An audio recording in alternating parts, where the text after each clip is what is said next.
It is 1 a.m. in Washington, 8 in Kiev, and 2 on a Monday afternoon here in Seoul. I'm Moon Geun-hye. Here are the top stories making headlines at this hour. This week will be a turning point for relations with North Korea in the coming months as Seoul, Washington, Beijing, and Tokyo hold back-to-back talks on Pyongyang. Korea's state health insurance company has sued 3 major tobacco companies operating in the country for treatment costs related for smoking for at least $51 million. And strong condemnations and accusations are treated at an urgent, previously unscheduled UN Security Council meeting held to discuss the worsening crisis in Ukraine. We'll have those stories and more, but let us begin this Monday afternoon with the rest of the world's efforts to bring back North Korea to the negotiations table. The top nuclear envoys from the U.S. and China will sit down for talks in New York City on this Monday, and this follows a flurry of diplomatic activity in recent days between the key members of the six-nation talks aimed at denuclearizing North Korea. ARIRANG News Foreign Affairs correspondent Park Geun-hye explains. China's chief nuclear envoy, Wu Dawei, will meet his U.S. counterpart, Glenn Davies, in New York Monday as they seek to jumpstart the long-stalled six-party nuclear talks. During the meeting, the United States is expected to urge China to pressure North Korea to not conduct a fourth nuclear test. The two are also expected to discuss ways to bring back the isolated nation back to the negotiating table. Wu is expected to debrief Davies on the results of his visit to Pyongyang last month, stepping up his efforts to resume the six-party talks. The multilateral denuclearization dialogue involving the two Koreas, the U.S., China, Japan, and Russia, has been stalled since late 2008. But with Seoul, Washington, Beijing, and Tokyo engaging in a flurry of diplomatic activity last week, anticipation about a possible resumption of the talks is growing. Ahead of his trip to Washington, the Chinese diplomat met with South Korean chief nuclear negotiator Hwang Jung-guk in Beijing. In reflecting on the current state of affairs on the Korean peninsula, South Korea and China have agreed to strengthen our strategic cooperation. The U.S. State Department said Saturday local time that the ball is in North Korea's court, adding the North must take the necessary steps to return to dialogue. Some experts say the current confrontational state may come to an end once Seoul and Washington wrap up their annual joint military drills on April 18th. But others warn of another round of provocations by Pyongyang ahead of U.S. President Barack Obama's visit to Seoul and Tokyo at the end of this month. Park Geun-hye, ARIRANG News. North Korea is often described as being unpredictable, but history has shown us that the North follows a pattern when it comes to certain things. Now, looking back, we can see that Pyongyang usually fires long-range missiles ahead of major political events. With the country's founder Kim Il-sung's birthday coming up this week and the South Korea-U.S. military drills wrapping up, analysts warn the North could fire off a rocket or two in celebration. Kim Min-ji reports. North Korea's long-range missile launches are usually concentrated in April. Out of 5 long-range missile launches so far, the firing of the Una-2 rocket in 2009 and the launch of the Una-3 rocket in 2012 both took place in April. With the South Korea-U.S. joint military drills ending this week and major political events in store in North Korea, another provocation could be in the works. This week, in fact, is critical. North Korea will celebrate the Day of the Sun, the birth anniversary of late leader and founder Kim Il-sung on Tuesday, and the annual Key Resolve and Fall Eagle exercises come to an end on Friday. Moreover, North Korea has unofficially informed Japan of plans to launch additional missiles by Thursday, April 17th. Pyongyang has also continuously slammed the South Korea-U.S. joint military drills. If enemy forces violate our airspace, we'll bomb their bases to the ground. However, some experts say Pyongyang could return to the negotiating table if there isn't a much-anticipated missile launch. There's a chance North Korea could give up its nuclear tests if the six-party talks on denuclearizing the North resume. Pyongyang could make a gesture to improve inter-Korean ties first. Neighboring countries such as South Korea and China, as well as the U.S., are keeping a close eye on the nation's movements. They are not ruling out the possibility of the North either engaging in further provocations or coming back to the negotiating table. Kim Min-ji, ARIRANG News.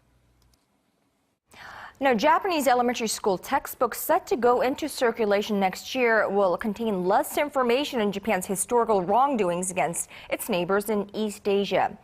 The Korea-based civic group Asia Peace and History Education Network says content regarding Japan's forceful colonial occupation of Korea was removed during the screening process. The group said another publisher also left out information on the Korean resistance to Japan's colonial rule and Korea's declaration of independence. There have been reports that the publishers were wary of Prime Minister Shinzo Abe's strong nationalistic stance when revising the content of textbooks. Meanwhile, a group of U.S. senators has introduced a resolution criticizing China's recent establishment of an air defense identification zone.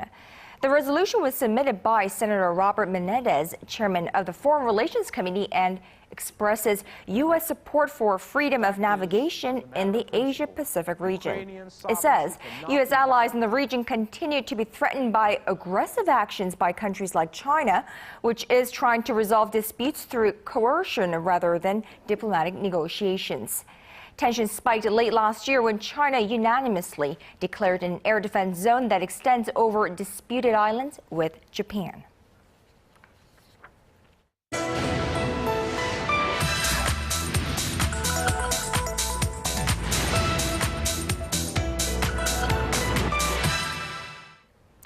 Korea's largest tobacco company is pitching a perfect game so far in the court of law. Out of 4 court cases filed against them by individuals seeking compensation for smoking-related illnesses, KT&G has won them all. But now it's the National Health Insurance Service's turn, and they think they've got a much better chance of winning. Connie Kim reports. To recover medical costs incurred due to tobacco-related illnesses, the National Health Insurance Service has filed a $52 million complaint against the nation's biggest tobacco company, KT&G, as well as Philip Morris and British American Tobacco. The amount claimed is based on the big data analysis of the amount spent on cancer patients suffering from lung or laryngeal over the past 10 years. The health agency says nearly 4% of its total health insurance payouts have gone toward tobacco-related treatments since 2011.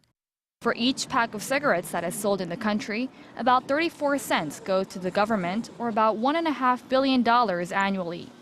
Officials of the agency say they're taking up the case because they're having a hard time keeping health costs down. As you all are well aware, smoking cigarettes affects the nation's people, and especially women and adolescents. We are going to proceed with the legal battle for the future of our nation and to guarantee that health insurance costs are maintained. The announcement by the agency comes on the heels of a Supreme Court decision late last week in which the tobacco company KT&G won a 15-year-long legal battle against individuals who were seeking compensation for their smoking-related illnesses.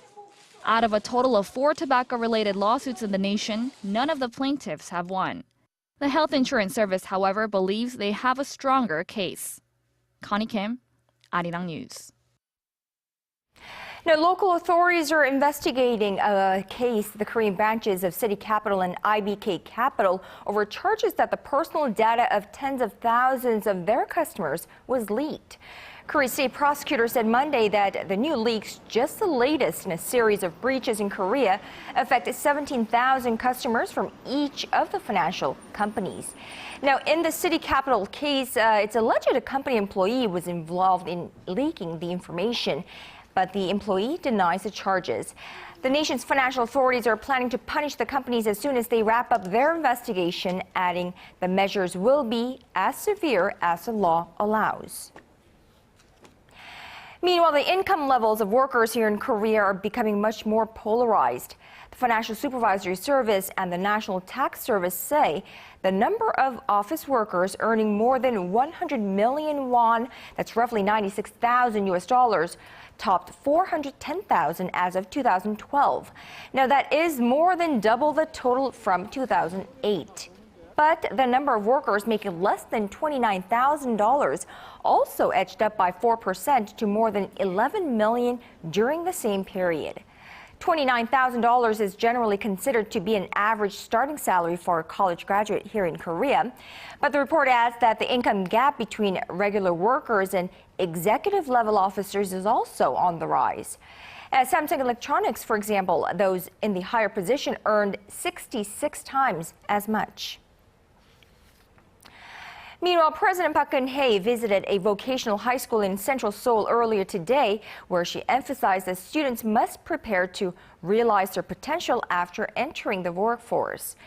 Talking about how a rise in high school graduates landing jobs would contribute toward youth employment, President Park observed senior-level classes in electromechanics and jewelry design management. She also listened to students, teachers, and industry experts who made suggestions on how to improve the environment for student training and employment. There are currently nearly 140 of these specialized high schools here in Korea, and they cooperate with businesses to foster customized personnel for specific industries through practical and on-site training. More than 40% of their graduates found jobs last year.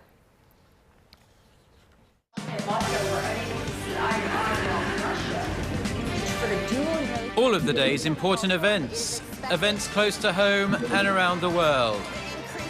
Join Moon Gon-young live from Seoul. Mobile shopping market for the dual use of the Korean name East Sea and Japanese name Sea of Japan in school textbooks in the state of Virginia.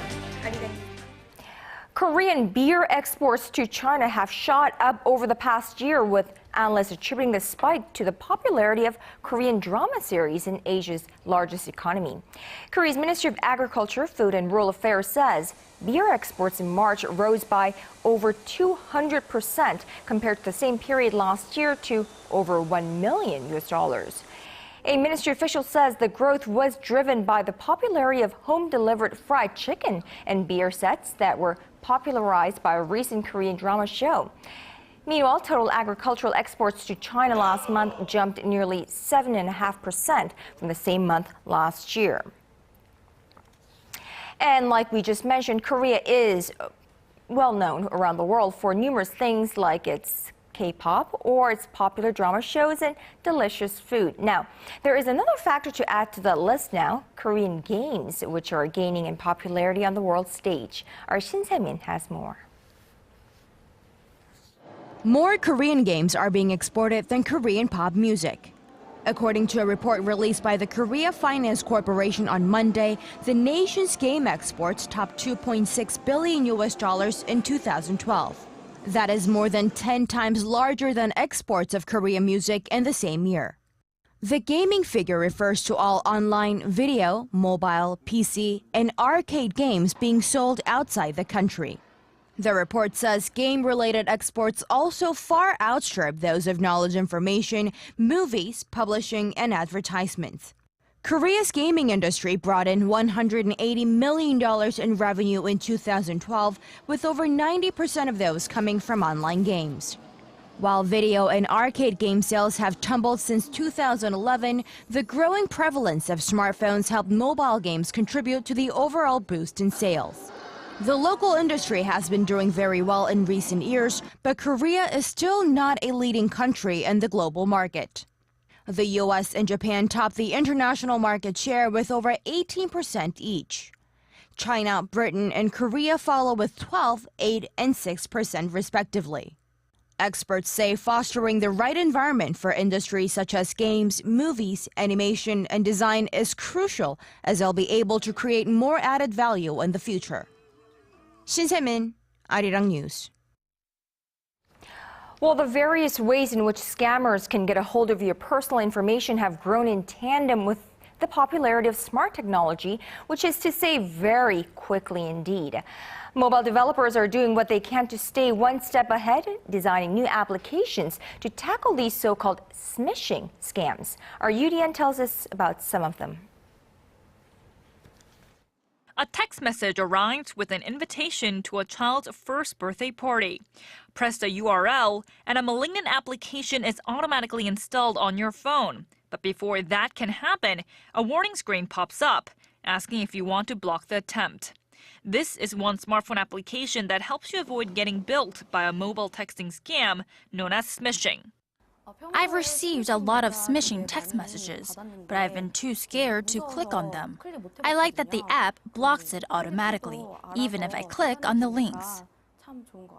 The application is one of many responding to recent breaches of personal information via spam text messages that once installed can steal your bank or credit card information. The number of smishing cases reported stood at 28,000 last year, which is 10 times higher than the previous year. That amounted to about $4.8 million in losses. The spam blocking application can also detect malignant applications that are distributed through abnormal methods. We have built an application database that separates forged or altered applications from the normal ones. Another program also fights against email spoofing attacks by automatically filtering out spam. Many people use the automatic spam filtering function because the program looks into the credibility of the mail and analyzes various information to filter out spam.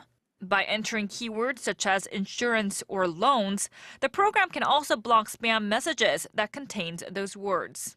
Just as attackers are diversifying the ways in which they integrate malignant codes into smartphones or computers, programs that block those codes are also evolving at a fast pace. Yurian, ARIRANG News. Now, upon Russia's request, the United Nations Security Council held and wrapped up a meeting, an emergency one, on Ukraine earlier today. And a disappointing one is how the French ambassador to the UN put it. Strong opinions and accusations were traded at this meeting. And while all agreed that escalating tensions must be stopped promptly, not much was reached in terms of a how-to. Now, most countries pointed their finger at Russia for stirring the, quote, alarming crisis in Ukraine.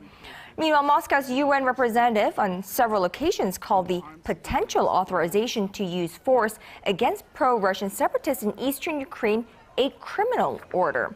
Now, perhaps what was most significant about this meeting was the timing of it, as time was winding down and the deadline issued by Ukrainian President Alexander Turchinov approaching as the representatives engaged in their debate.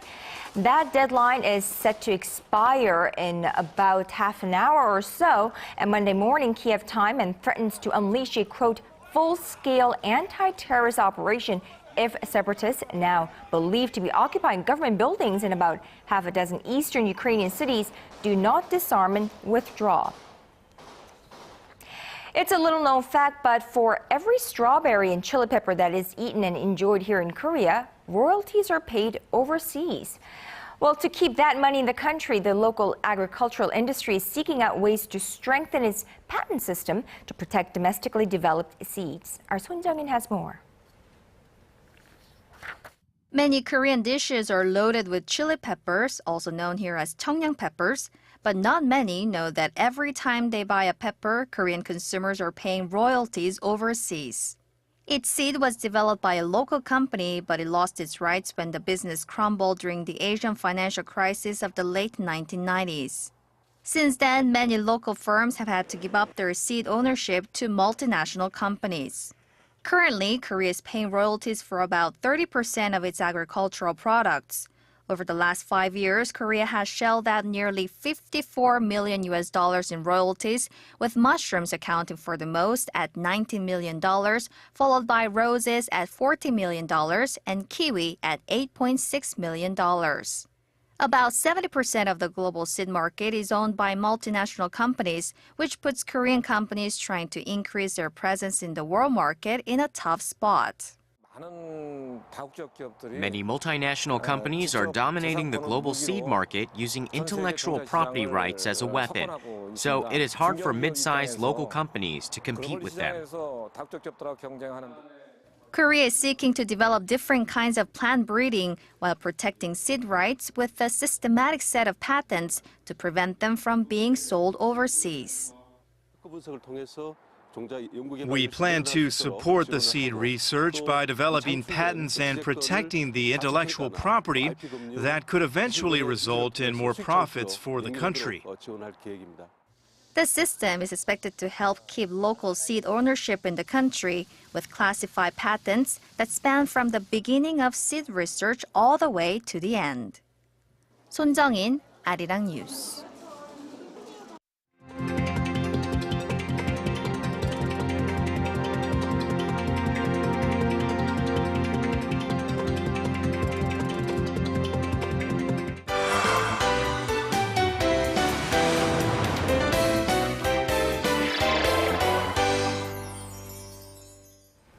And now it's time for our first arts and culture segment of the week. And for that, of course, our Im Yoon-hee joins me live in the studio. Now today, she has a very meaningful performance for us. So let's check it out. All right, good afternoon, Yoon-hee. So what do you have for us today? Yes, so today I have an organization who connects artists who share a love and passion for Dokdo Island, and they've come together for their third cultural performance. Of course, Dokdo Island, it holds a very special place in all Koreans' hearts as we dearly love that island as our own. So Dokdo has really become a symbol for Koreans here, and so the artists who range in a very different types of art have come together. So let's see how they express their love for Dokdo Island. The arts are a way for people to connect despite their differences, but they're also a way for people to celebrate their similarities. These artists have gathered to share their love for Dokdo Island. They were inspired by the beauty nestled off the southern coast of Korea, and through regular concerts and performances, they found a way to share their passion and inspiration with others. Well, this is the third cultural performance of our association, this Artists for Dr. Love. And today we'll feature 3 musical works by our own composers, based on poems by our own poets. And it approaches Dokdo Island from the perspective of beauty and from the perspective of traditional Korean women's emotion to Dokdo Islands. The Artists for Dokdo Love Association has been traveling and performing for the past 2 years and has grown to over 110 members. By combining their talents, the artists can recreate the sentiments of love for the island that both the artists as well as the people of Korea share. Their performances include a range of categories, anywhere from traditional kayagum to contemporary dance. We don't need to express, we don't need to claim that the Dokdo is Korean territory. We just perform, we just express Dokdo Island in purely artistic forms, like poems, dance, music, paintings, etc. And then by featuring Dokdo Island in truly artistic forms, we can show the world that this is truly one of the most beautiful islands in Dokdo Island. And the Dokdo Island is fully embedded in our daily lives, in the everyday life of Korean people. It's their passion for the arts that enables these artists to share with others. But it's their love for Dokdo that really brings them together. Regardless of the form of art, it's a unique event appreciated by all. You know, it's very interesting how they mix different types of arts and performances. So tell us a bit more about this program, Yoon-hee. So they performed many different types of pieces. Many of them were composed by their members of their association, but they also had pieces composed by foreign artists. And the reason being is those artists represent countries that have similar situations with their land as Korea does with Dokdo as well. So are there other people or organizations that do similar things like this?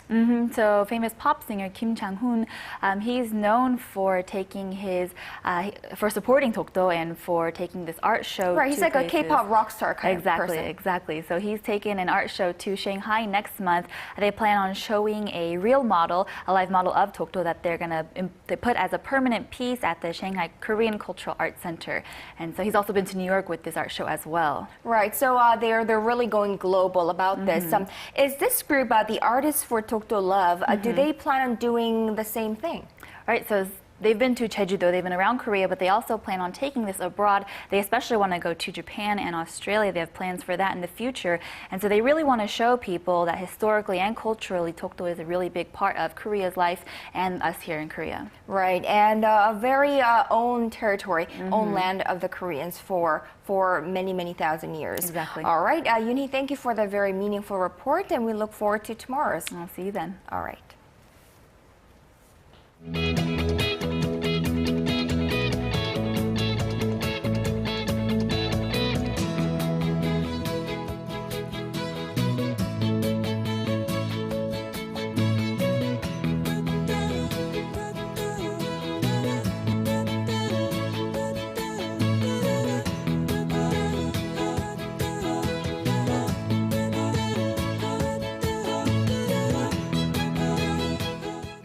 And that is all from me at this hour. I'm Moon Geun-hye in Seoul. Check back with ARIRANG at 4 p.m. Korea time for Business Today.